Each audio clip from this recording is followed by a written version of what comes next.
verbas públicas, por Machado de Assis, porquanto a dita Câmara Municipal, perguntando-lhe o procurador se podia fornecer jantar ao tribunal do júri, quando a se prolongassem até tarde, respondeu que não, visto que tal despesa não se acha autorizada em lei. Teve razão a Câmara, e teve-a duas vezes. A primeira porque a lei o veda, e a obediência à lei é a necessidade máxima. A segunda porque o jantar é, de certo modo, um agente de corrupção. Não me venham com sentenças latinas, primo vivere, dende judicare. Não me venham com considerações de ordem filosófica, nem com rifões populares, nem com outras razões da mesma, muito próprias para embair ignorantes ou colher descuidados, mas sem nenhum valor ou alcance para quem olhar as coisas de certa altura. A questão é puramente moral, e a presença do rosbife não lhe diminui nem lhe troca a natureza.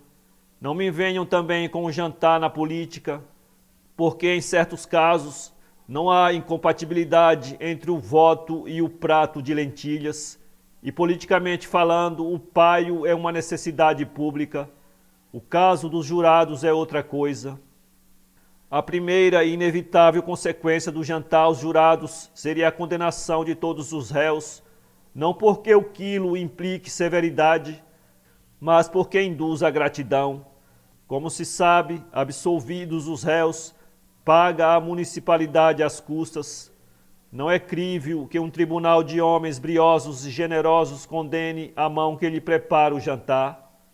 Convém contar com o pudor dos estômagos. Acresce que a digestão é variável em seus efeitos.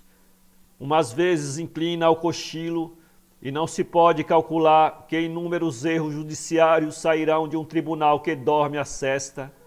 Outras vezes o organismo precisa de locomoção, e as sentenças cairão da pena como frutas verdes que um rapaz derruba.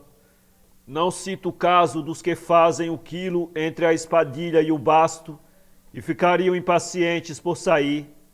Caso verdadeiramente assustador, visto que a maior das nossas forças sociais é o voltarete.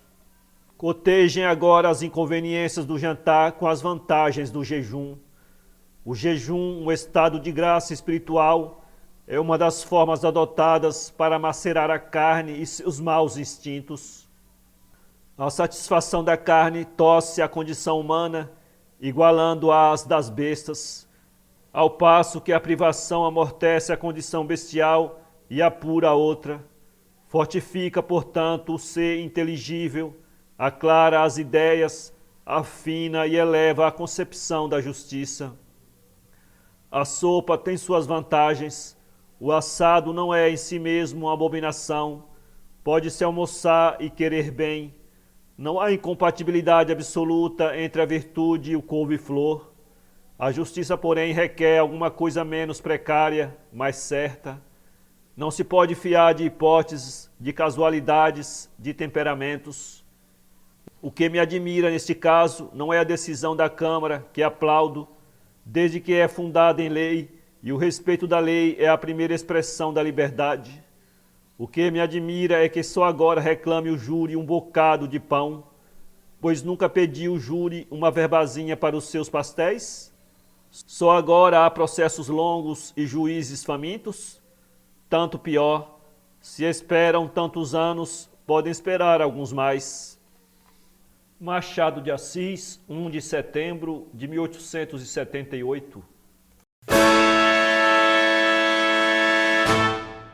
Para ler esta crônica, acesse www.poeteiro.com.